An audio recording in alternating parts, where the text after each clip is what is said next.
Hai, masih bersama saya, Mr. Z, bicara. Tentu saja bicara tentang kebenaran, berdasarkan fakta, data, dan realita. Teman-teman pasti tertawa sebenarnya. Yakin tertawa.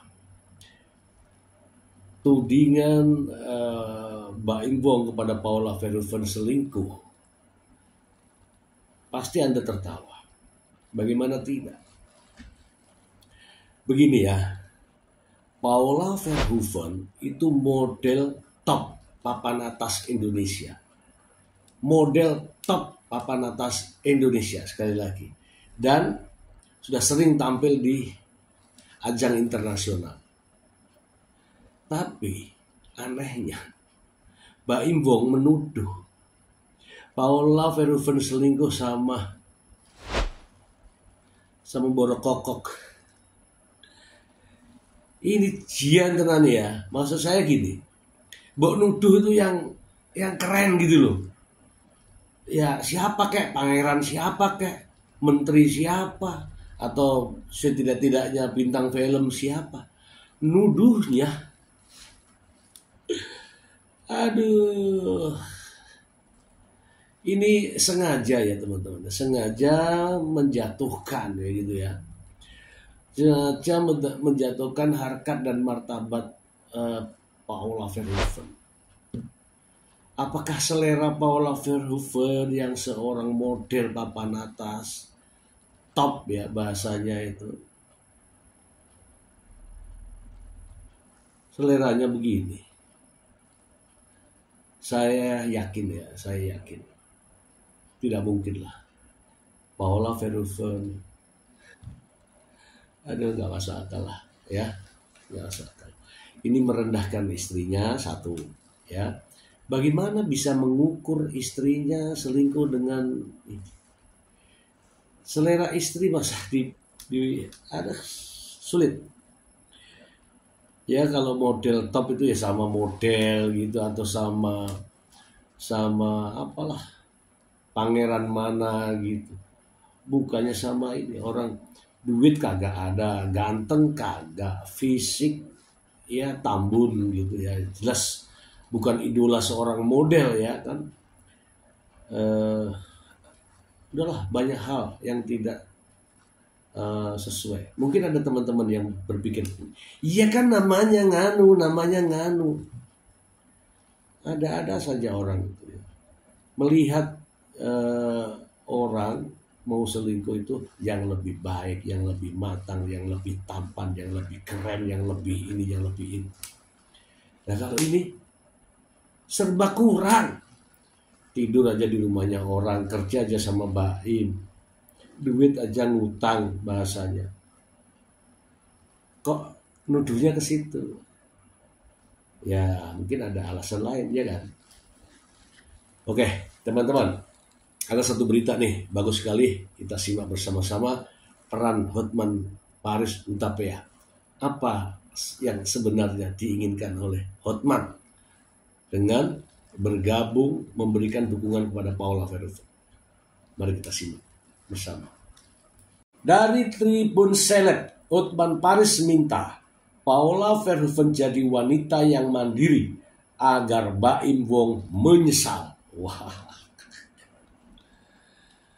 Tribun Newscom, pengacara Hotman Paris terus membela Paula Verhoeven terkait perceraian dengan Mbak Imbong. Meski sudah resmi bercerai, kini kisruh rumah tangga Paula Verhoeven dan Mbak Imbong kembali menjadi sorotan. Hal itu setelah hakim membeberkan isi putusan cerai hingga menyebut Paula Verhoeven selingkuhi Mbak Imbong saat masih menjalani rumah tangga. Hotman Paris kini memberikan pesan untuk Paula Verhoeven setelah bercerai. Hotman meminta agar Paula bisa terus bekerja secara mandiri tanpa harus mengandalkan orang lain. Paula, jadilah wanita independen, wanita itu harus mandiri, tekunilah pekerjaan kamu agar kau bisa cari uang sendiri, ucap Hotman. Dengan menjadi orang yang mandiri, Hotman menyebut hal itu bisa untuk membuktikan kepada orang yang telah meninggalkanmu, sehingga orang tersebut akan merasa menyesal karena telah meninggalkan orang yang seharusnya dipertahankan. Pada akhirnya nanti orang akan menyesal menceraikan kamu. Dengan nada bercanda, pengacara 65 tahun itu bahkan menawarkan Paula untuk menjadi asisten pribadinya. Ia pun tak segan-segan memberikan gaji yang tinggi untuk Paula Verhoeven. Apalagi ada Bang Hotman. Setiap waktu jadi aspri, tinggal berapa kau minta, tuturnya. Pada kesempatan yang sama, Hotman mengaku bakal membantu Paula untuk menyelesaikan permasalahan dengan Baim.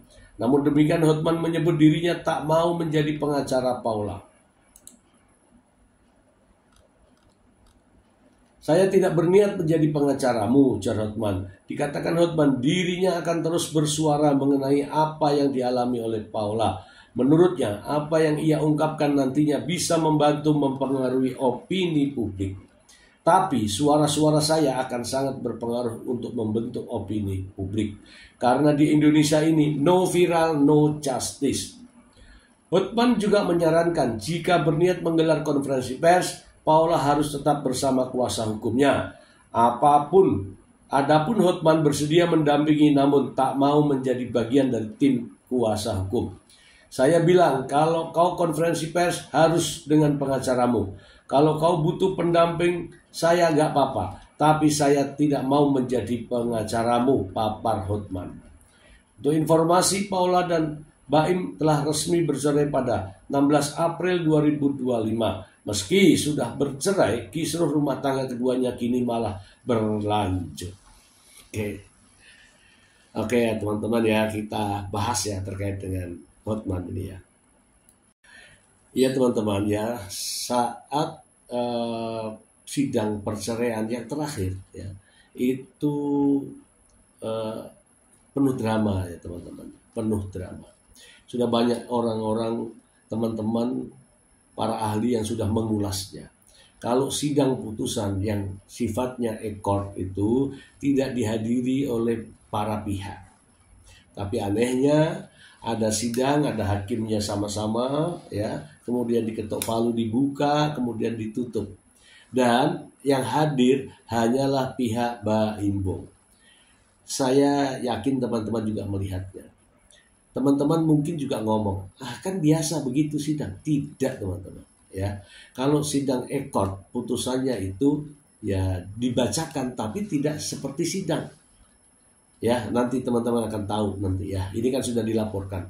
Tinggal nanti bagaimana perkembangan hasil laporan tersebut. Itu yang pertama. Yang kedua, ini sidang berkaitan dengan perceraian. Artinya apa? Perdata perceraian privat yang sifatnya tidak boleh untuk disampaikan ke media tentang poin-poin khusus, ya kan? Yang bisa disampaikan hanyalah bagaimana putusannya, kemudian bagaimana pelaksanaannya. Itu saja, bukan menyebut nama, apalagi ada kalimat-kalimat yang tidak masuk akal sebenarnya. Apalagi dengan kata-kata istri yang durhaka. Walaupun ini diralat, ini sudah mengecewakan semua pihak. Artinya apa? Untuk apa ada sidang tertutup? Untuk apa ada hasil putusannya di no publish ya, tidak di publik. Tetapi di sisi lain, Humas Pengadilan Agama Jakarta Selatan justru menyampaikan secara vulgar ya. Seandainya dia hanya menyampaikan ya hakim telah memutus untuk mereka bercerai, kemudian hak asuh anak dilakukan bersama dan sebagainya, itu mungkin sudah cukup bagus. Saya tidak tahu apakah memang ada permintaan untuk diungkapkan sedemikian rupa, dan saya juga tidak tahu apakah sidang terakhir itu juga ada pesanan, permintaan sehingga ada namanya sidang, hakimnya lengkap, ada pihak penggugat, tapi tidak ada pihak tergugat. Ini juga saya curiga bahwa ini pesanan, teman-teman ya. Entah siapa yang memesan saya tidak tahu, tapi saya mencurigai. Mengapa sampai ada sidang yang tidak seharusnya dilakukan tapi dilakukan? Kalau kata teman saya, dia mengatakan bahwa itu kan demi konten. Haruskah demikian gitu ya? Haruskah demikian? Sehingga nama baik seseorang dirugikan, merasa direndahkan, merasa tidak dihargai karena pesanan orang lain. Ini masalah.